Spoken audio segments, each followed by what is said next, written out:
नमस्कार दर्शक बंधु, आज हूँ अक्टोबर मास 10 तारिख शुक्रवार। आपण मानक नहीं आसीचु आज अनेक गुरुत्वपूर्ण खबर जहाँ आपण माने जानिबा निहाती जरूरी।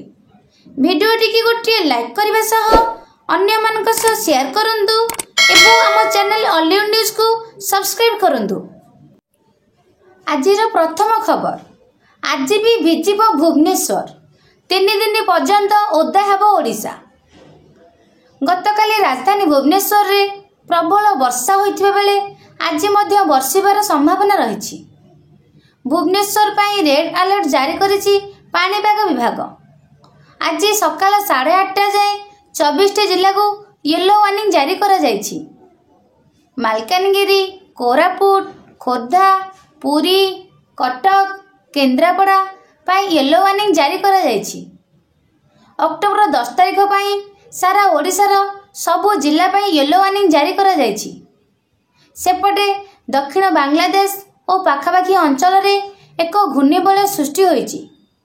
आज जाए यह सक्रिय रहिबा सह राज्यर जारी रहिबा वज्रपात जनित वर्षा, विशेषकरी उपकूल और उत्तर आभ्यंतरीण ओडिशा रे तीव्रता अधिक रही पारे। तेबे आगामी 3 रु 4 दिन पर्यंत जारी रहिबो एहीपरि प्रभाव। एथिसह आसंता काली बेलको उत्तर बंगोपसागर अंचल रे पुणी एक घूर्णिबलय सृष्टि हेबार संभावना रही। यह विशेष घनीभूत हेबार संभावना नहीं, तथापि किछि स्थान रे बिजुली घड़घड़ी सह वर्षा जारी रहिबो।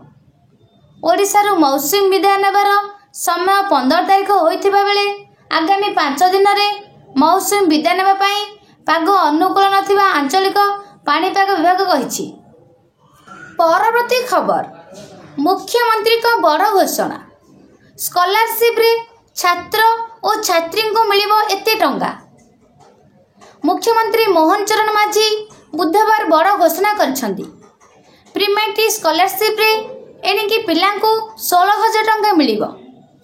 10,500 रु 16,000 टंका को वृद्धि करछंती सरकार। अन्नसा योजना रे छात्री और छात्र मानंकु मिलिबो 17,000 टंका।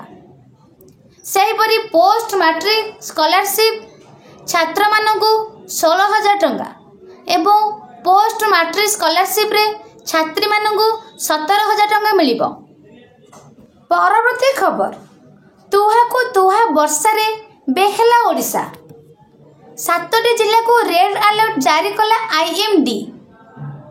गभीर अवपात प्रभाव रे राज्य रे वर्षा जारी।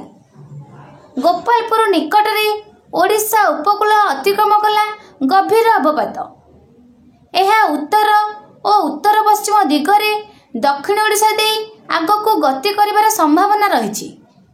आज धीरे धीरे दुर्बल होई यह अवपात रे परिणत हबो। यार प्रभाव रे सारा राज्य रे वर्षा लगी रही। किछि स्थान प्रबल रु अति प्रबल वर्षा हेउछि। एने आज 7टी जिला को रेड अलर्ट और 16टी जिला को ऑरेंज अलर्ट जारी करिछि आंचलिक पाणीपाग विभाग। भीषण वर्षा नहीं पुरी, गंजाम, गजपति, रायगड़ा, कोरापुट, कलाहांडी और कंधमाल को रेड अलर्ट जारी करिछि पाणीपाग केन्द्र।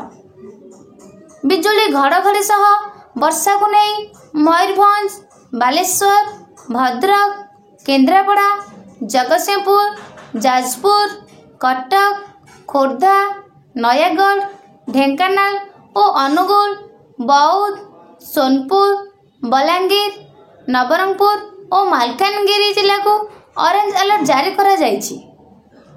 सेहीपरि नुआपड़ा, बरगढ़, संबलपुर, झारसुगुड़ा, देवगढ़, सुंदरगढ़, केन्दुझर जिले में येलो वार्निंग जारी होइछि। परवर्ती खबर, जनवरी रो नुआ नियम, कन्फर्म ट्रेन टिकेटर यात्रा तारीख बदलाई हेब।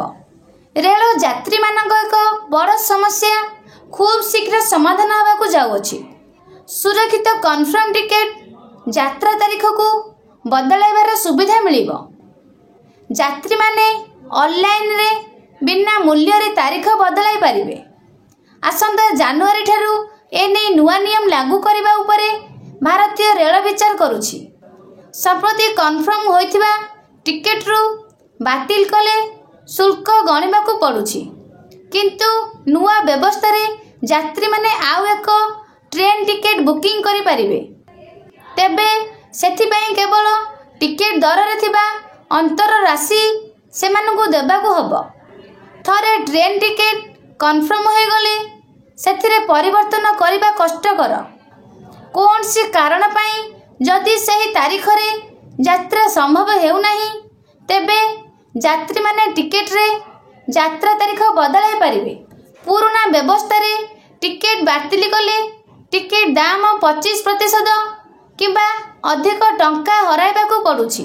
ଅନେକ ସମୟରେ ସାମାନ୍ୟ ବିଳମ୍ବ କାରଣରୁ ଟ୍ରେନ୍ ଧରି ପାରୁନଥିବା ଯାତ୍ରୀମାନେ ଆଗକୁ ନିଜ ଟିକେଟ୍ରୁ ଆଉ ଥରେ ବୁକିଂ କରିବା ସୁବିଧା ପାଇପାରିବେ।